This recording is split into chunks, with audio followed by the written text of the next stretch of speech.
it's gotta be, we gotta dress up for this one. We are celebrating 20 years of American Idiot. We got the box set, and we're gonna review every single disc in here. There are 6 discs, and this we're doing in reverse order. So that means 20 years of American Idiot plus BBC Live is what we're talking about today. We got the Get Up sans pants, and we're going to just review the crap out of this thing. We're going to do so many Green Day videos, it's crazy. 20 years of American Idiot and BBC Live is the 6th disc on American Idiot 20. And yes, it reveals that Kenny Butler is really the mastermind behind American Idiot. He was holding on to Mike Dirnt's heart like a hand grenade. The final disc of American Idiot 20 contains 110 minutes, 20 years of American Idiot, the film, and 34 minutes of BBC Live. And first off, just let me get some minor gripes out of the way. This documentary, it's not perfect. It's a mix of interviews and performances, and I do wish that the two elements were separate, because you've got Green Day talking about the inspiration behind the writing and recording of this record, and then you get a live performance of Homecoming that takes up 10 minutes. It's not really 10 minutes. It ain't that new. Which, this performance of Homecoming, which looks great, and it is perhaps the most inspired performance of the song, or even Green Day, ever, of all time. And it's a really, really quality looking and performance of it. But it does take away a bit. Like, you want to sit down and watch 110 minutes of Green Day talking about the process behind American Idiot, but you just get little glimpses, you get little interviews, and then you get a performance of songs. So you have to keep that in mind, that it does bounce back and forth between a great documentary and a great concert film, kind of rolled into one. And I get that maybe there just wasn't enough room for one more Blu-ray of this live stuff. So it's a minor gripe, but I was a little bit agitated because I don't have a lot of time. I'm a busy guy. And it did seem like the songs were like, they could have been somewhere else, right? Homecoming, the songs, all that interrupt the really beefy, interesting interviews and stuff are Homecoming, Holiday, St. Jimmy, Novocaine, Are We the Waiting, Jesus of Suburbia, Extraordinary Girl, and We Are the Champions. So you get a lot of live performances in this. Really interesting. Billy Joe is going insane. Mike Dirnt is just holding it down. Trey Cool's going insaner. After Homecoming, we see what the Green Day entourage have been doing before and after the shows during American Idiot. Putting some guy's underwear up on a flagpole, shooting bottle rockets, which Billy Joe likes to sing about quite a bit, go-karts, and guns and treasures. Well, the go-karts are a treasure. The guns, maybe not. But we do see them living out that, like, the go-karts are treasures they will bear in the summer heat. They're playing baseball. They're dressed up as Lord of the Rings characters. I am not going to spoil it for you. This is a kind of a non-spoiler review, so I won't go into great depth about the jokes. But one particularly interesting segment is that we see Green Day actually contributing to the great toilet paper shortage of 2020. Oh my goodness, it's glorious. Totally not being able to wipe. It's great. And Kenny Butler, we got to talk about Kenny Butler. He was indeed a huge part of American Idiot getting off the ground. Mike was in the studio, fuming that Billy and Trey were not there. And when he asked Kenny Butler what the hell he was supposed to do, I mean, Mike was fucking pissed. Kenny said, I don't know, write a 30-second song, and then he got out of there because Mike was being a little whiny baby. And Mike thought about it for a while. He was screaming and punching the wall and just veins popping out of his head. And he's like, "Wah!" And he thought, I guess I'll write a 30-second song.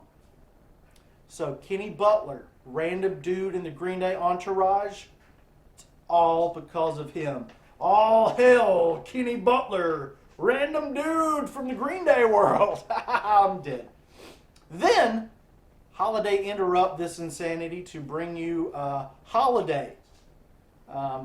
Before discussing the dislike and lukewarm reception of Warning, which we've seen this clip before, and but how proud they are of that record in a more recent interview, it was definitely a stepping stone as to what was to come on American Idiot. It got a little political, it got a little weird sonically, and Green Day, they knew people didn't like it, but they said, hey, it gave us the ability to say, hey, let's get weirder. Let's go even farther and weirder than we did on Warning and see if we can come out on the other side. It allowed them to open up, spread their creative wings, and really make songs that were not even punk or even rock and roll at all in some cases.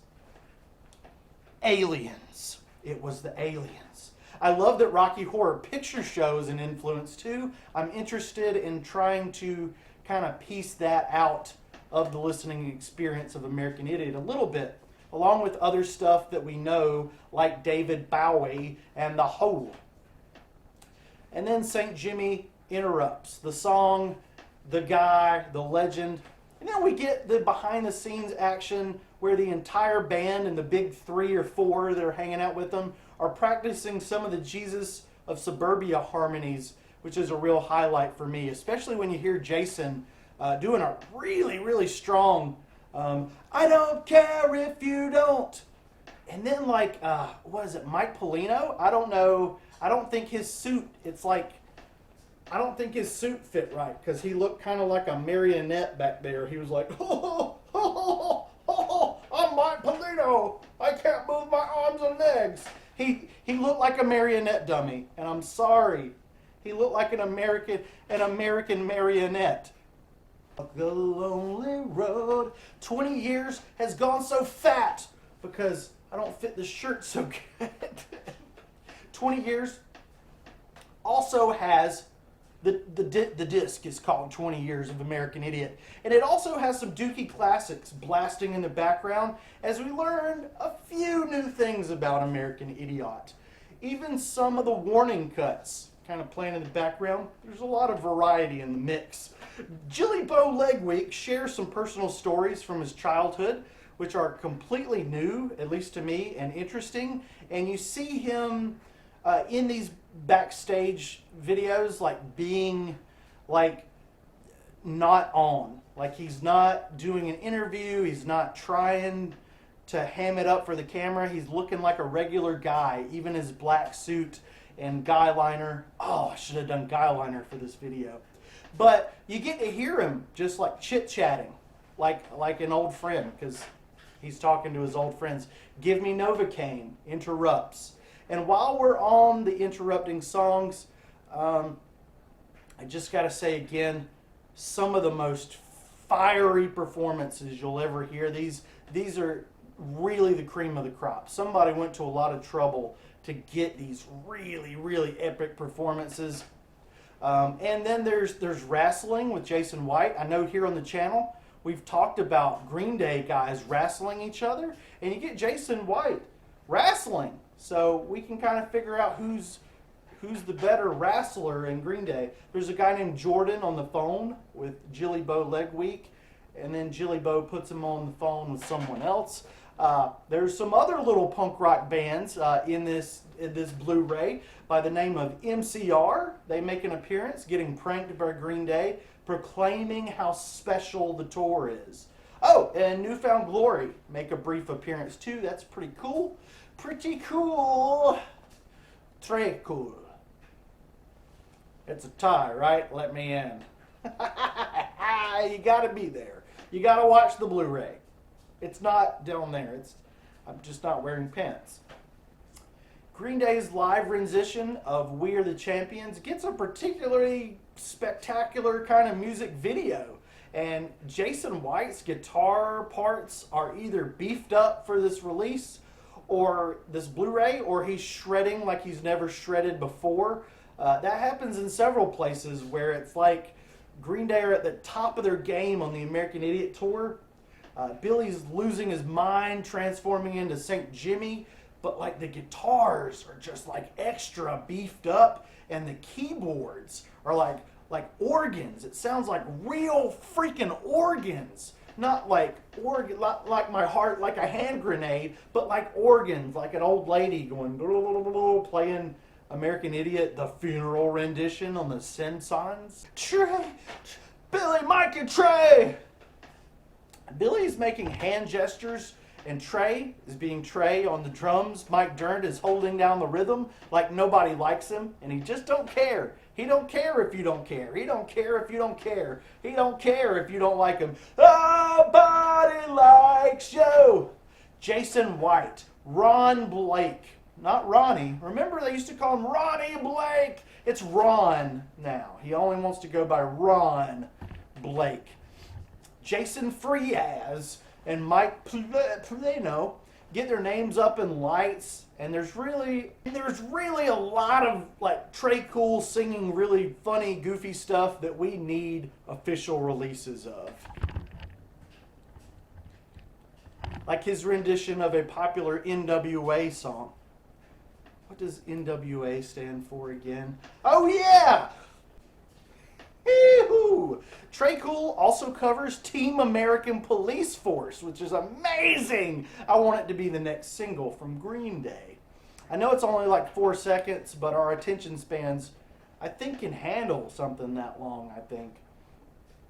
There's not a ton of new information about the process of recording American Idiot.